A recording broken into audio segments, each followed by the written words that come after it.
කගේ රූපලාවන්‍ය ශිල්පියා විදිහට අවුරුදු 8ක 10ක විතර කාලයක් ඉඳන් මාල්‍යංකත් එක්ක මම ළඟින්ම වැඩ කරා. මාල්‍යංකගේ හැම විශේෂ අවස්ථාවකටම මාල්‍යංක ඇඳුම් නිර්මාණය කරන මේකප් කරන ඒ සියලුම දේවල් මගේ අතින් තමයි කෙරුණේ.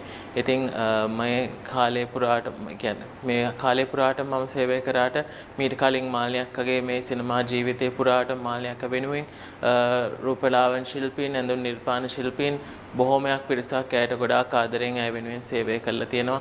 ඒ සියලු දෙනාම මම මතක් කරනවා මේ අවස්ථාවේදී සහ මම නිහතමානීව සතුටු වෙන අය වෙනුවෙන් මට මේ වගේ කාලයක් ඇය වෙනුවෙන් සේවය කරන්න පුළුවන් වෙච්ච එකට. ඉතින් මාල්‍යංක කියන්නේ මට මාල්‍යංකගෙන් ඉගෙන ගන්න දේවල් ගොඩක් තිබුණා.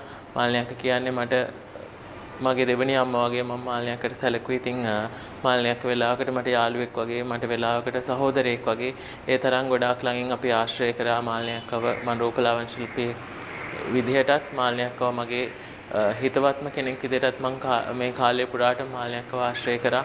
ඉතින් මාල්‍යංක කියන්නේ මේ මම හිතන්නේ අපේ රටට සහ මේ ලෝකෙට මාල්‍යංක වගේ කෙනෙක් නිලියක් බිහි වෙලා නැතුව ඇති. මම හිතන විදිහට මාල්‍යංක වගේ කෙනෙක්. ඉතින් මාල්‍යංක වෙනුවෙන් මට මේ විදිහට සේවය කරන්න ලැබීම ගැන මම ගොඩක් සතුටු වෙනවා.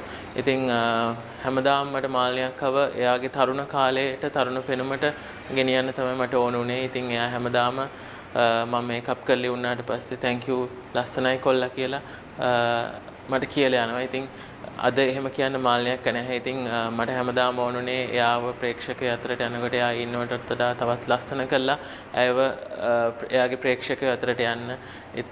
ඉතින් ඒ නිසා මාල්‍යංක වෙනුවෙන් මම ගොඩක් ඒ විදිහට කැප වෙලා සේවය කරා. ඉතින් මේ අවසාන මොහොතේ මම කවදාවත් හිතුවේ නැහැ මාල්‍යංක වෙනුවෙන් මට ඒ වගේ දෙයක් කරන්න වෙයි කියලා. ඉතින් මාල්‍යංකව එයාට ආදරය කරන හැම ප්‍රේක්ෂකයෙක්ම මාල්‍යංකව බලන්නේයි කියලා මම හිතනවා මේ අවස්ථාවේදී.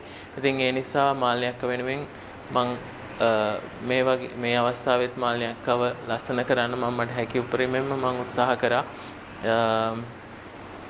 මාල්‍යංක සිනමාවට වගේම මාල්‍යංක නැති අඩුව මට පුරවන්න වෙන කෙනෙක් කවදාවත් හම්බ වෙන එකක් නැහැ.